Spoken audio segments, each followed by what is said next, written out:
Ya sahabat Sonora, Anda yang menyimak juga selamat malam melalui streaming di sonora.id, sonora.co.id maupun melalui aplikasi Joox ya. Selamat malam juga untuk para viewer, sahabat-sahabat Sonora yang menyaksikan perbincangan malam hari ini melalui kanal YouTube Sonora FM. Kita masih bersama dengan Mas Lukman Adi dan juga M. Hari Prasetya. Mas Hari, dua jurnalis dari bolasport.com ya sahabat Sonora. Kompetisi Liga 1 Indonesia 2022-2023 kembali sudah dimulai ya 23 Juli lalu. Ada 18 tim yang nanti akan berebut gelar juara kali ini ya. Ada satu yang berbeda. Ini saya dapat bocoran juga Mas Lukman dan Mas Hari terkait dengan format yang membedakan dengan kompetisi sebelumnya, itu format lama, kandang dan tandang. Ini benar gak sih atau seperti apa ya format ini dan seperti apa kemudian format ini akan dilaksanakan di Liga 1 kali ini? Lukman kali mau ngomong? Ya, Mas Lukman mungkin.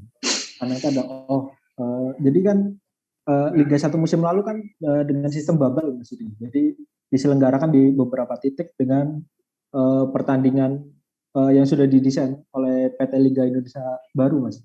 Jadi nah kalau musim ini udah mulai menggunakan sistem yang normal dengan sistem home away. Jadi tim udah bermain kandang dan tandang. Itu sih perbedaannya. Oke, itu yang membedakan ya. Ada pengaruh nggak nanti terhadap penampilan tim-tim? Kalau bubble kan tadi di beberapa titik, beberapa lokasi, beberapa kota. Kalau sekarang berarti akan saling mengunjungi ya antara tim-tim ini dari kandangnya masing-masing. Kalau pengaruh, menurut saya Mas dari supporter sih. Jadi yang dulu musim lalu kita euforianya di depan televisi dan lain-lain kan. Nah sekarang kita supporter sepak bola udah bisa menonton langsung dan memberikan teror kepada pemain di lapangan kan, yang seninya dari sepak bola kan itu Mas Didi. Teror di lapangan. Itu sih menurut saya. Teror di lapangan ya, yang ini agak-agak ngeri-ngeri sedap sebetulnya ya. Aduh. Berarti ini sebetulnya panitia, petugas keamanan harus ekstra lebih kerja keras lah dalam tanda kutip ya. Mengingat sekarang semua bisa menyaksikan secara langsung dan ya tadi kayak sepak bola itu memang seninya di situ kata Mas Lukman tadi ya. Ada berita mungkin atau bocoran gitu ya terkait penyelenggaraan untuk mengantisipasi hal-hal yang tidak diinginkan gitu ya, kisruh atau konflik antar supporter gitu ya, karena sekarang ya bedanya dengan sebelumnya kan semuanya sekarang full, semuanya sudah bisa nonton langsung live di lapangan gitu. Gimana Mas Hari?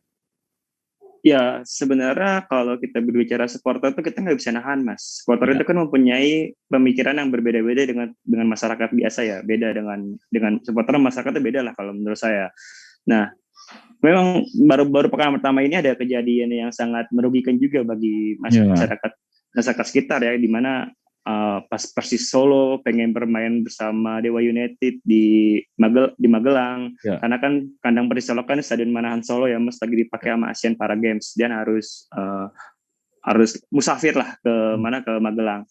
Sementara fans, kita menyebutnya oknum deh, jangan fans ya, oknum fans dari Persis Solo itu bahkan memancing dengan melewati Yogyakarta. Yang kita tahu kan fans supporter Yogyakarta mau fans supporter Persis Solo itu kan sampai sekarang ibaratnya belum damai lah gitu, belum akrab lah. Nah itu yang memancing keributan, maksudnya memancing warga sekitar di masyarakat di Yogyakarta. Apalagi rombongan oknum fans itu mampirnya ke Tugu Jogja yang ibaratnya sakral lah bagi masyarakat Jogja kan. Nah itu cukup sampai pihak kepolisian sampai datang, sampai warga-warga setempat tuh kayak ramai lah di media sosial. Mungkin Mas Yudi juga mengikuti itu kan ya, dan bisa dibilang itu sangat merugikan juga ya bagi kita juga yang baru pertama kali akhirnya ada penonton setelah pandemi kemarin. Dan saya sempat konfirmasi juga langsung sama Direktur Utama PT Liga Indonesia baru ya, tanggapan dia terkait adanya kejadian yang sangat merugikan itu. Dia bilang ya dia berharap jangan sampai lagi di kejadian ini, dan dia juga heran kok bisa-bisanya dari kota Solo mampir ke Jogja ke Magelang, padahal bisa lewat Boyolali ke Magelang untuk untuk bisa gitu. Bisa-bisanya ini apakah ada oknum yang pengen merusak sepak bola Indonesia atau tidak, jangan sampai pemerintah mengevaluasi ini hingga akhirnya supporter pun nggak boleh datang lagi ke stadion gitu sih Mas. Mungkin yang bisa menjadi masukan ke semua supporter, harus tahan diri juga. Lalu ada juga kejadian menarik kedua yang dimana oknum fans Persib Bandung yang pengen nonton ke stadion di bawah Muki Cikarang, Manggarai itu kan ya? Manggarai, kejadian di Manggarai. Nah, dia tuh berpapasan sama fans Persija Jakarta yang ingin menyaksikan grand launching Jakarta International Stadium di Sunter. Kan artinya kan sama di sama stasiun kereta. Nah, itu sih emang nggak ada kerusuhan, cuman ada tindakan yang memancing keributan lah, ibaratnya buat supporter Persija. Wah, kok bisa seperti inilah, ibaratnya seperti itu lah kan, namanya juga orang kalau seandainya bertamu kan harus sopan, ibaratnya seperti itu Mas. Jangan sampai buat kerusuhan. Mungkin kalau kerusuhan si tuan rumah juga akan mencoba membalas kan. Mungkin berpikirnya seperti itu. Ya udah, sama itu juga saya juga tanggapan sama Direktur LIB juga sama, sepertinya ibaratnya kalau seandainya kita melewati kota salah satu tempat supporter itu ada, lebih baik kita berperilaku sopan, jangan berperilaku yang menantang supporter yang ada di situ gitu sih Mas. Lebih ke situ sih Mas. Ya betul-betul, saya setuju sama Mas Hari. Janganlah ya, ruginya bukan cuma buat Anda tapi buat tim Anda kalau sampai kemudian penyelenggaranya dievaluasi, kemudian nggak boleh nonton, kemudian nggak boleh berlaga lagi, wah itu sanksinya bisa panjang urusannya ya. Ini baru dimulai ya Mas Hari ya.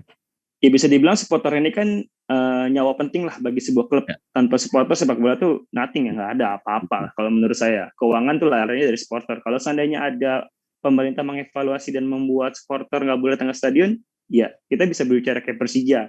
100 miliar bayangin Mas. Dari mana buat dapetin buat kayak gitu kan. Bisa-bisa sepak bola kita jelek lagi di mata dunia kan gitu. Ya mungkin itu sih. Kita sama-sama jaga ya. Saya setuju Mas Hari, betul. Bahkan di Persis Solo itu sampai ada ancaman dari pemiliknya bahwa saya akan lari saja, pergi saja gitu kalau misalkan kalian ribut-ribut terus gitu. Ya sesuatu yang seharusnya tidak terjadi ya, memalukan dan tentu saja merugikan ya, seperti itu. Benar ya, Persis Solo waktu itu ya ownernya sampai bilang saya akan hengkang saja ya. Saya lupa namanya itu ya. Lukman mungkin bisa jelasin. Ya. Lukman kebetulan ada di sana Mas waktu Persis Solo lawan Dewa. Gimana Mas Lukman kondisinya di sana? Kalau nggak salah saya berangkat dari Solo Mas sekitar jam 12-an kan. Jam 12-an kami, tapi melewati jalur aman Mas, lewat Boyolali, lewat Ketep yang nggak hampir sedikit kemungkinan gesekan dengan supporter Jogja kan. Nah baru saya sampai hampir mau ke stadion Mas, lihat media sosial kok ada rame-rame, ternyata ada hampir kalau nggak salah 1 atau 2 rombongan tuh melewati Jogja, melewati Tugu, dan kalau yang terakhir saya dapat info lewat Gejayan kayak gitu Mas.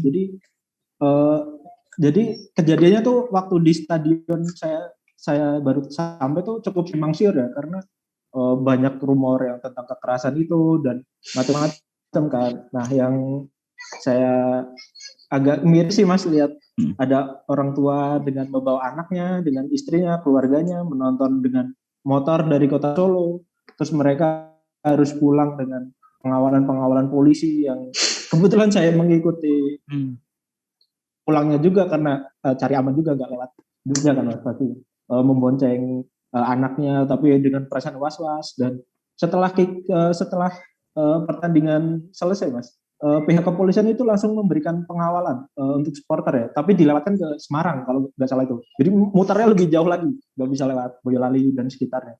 Itu sih yang kasihan. Harusnya kan tribun menjadi tempat aman buat semuanya, anak-anak dan wanita dan semuanya ya. Kalau jadi menonton bola yang harusnya jadi hiburan kok jadi was-was pulangnya bagaimana. Kebetulan saya juga dalam perasaan itu Mas, karena dengan beberapa teman media Mas, bahkan bukan supporter ya, karena kita di situ bertugas. Nah itu kita pulangnya bagaimana, lewat yang mana, harus merencanakan kita harus dengan kecepatan seberapa biar cepat melewati daerah-daerah gesekan. Itu sih yang dampaknya nggak cuma ke supporter sih, semua yang di stadion itu perasaannya sama sih, sama-sama was-was bagaimana bisa pulang ke Solo dengan selamat. Itu sih. Nah ini pelajaran sebetulnya Mas Lukman ya buat kita semua. Mas Lukman, sebetulnya penyebab utamanya apa sih gesekan itu? Apakah atau ada yang dari informasi yang berkembang di sana seperti apa Mas Lukman?